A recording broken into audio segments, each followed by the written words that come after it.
In this video, I'll show you how to accept a shared album invite on iPhone. This is useful if someone shared photos with you using iCloud shared albums and you want to join or view them.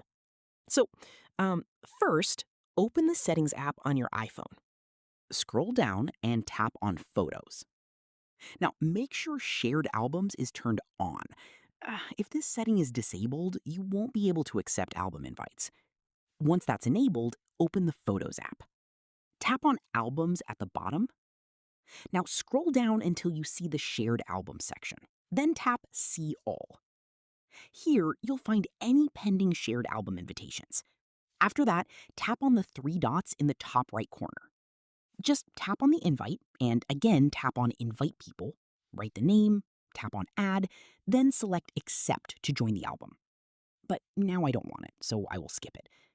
After accepting, you'll be able to view all the shared photos and videos inside that album. And if you ever want to leave later, you can unsubscribe from the shared album anytime. That's it. Your shared album invite is now accepted successfully on iPhone. If this helped, make sure to like and subscribe for more iPhone photo tips, iCloud tutorials, and how-to guides.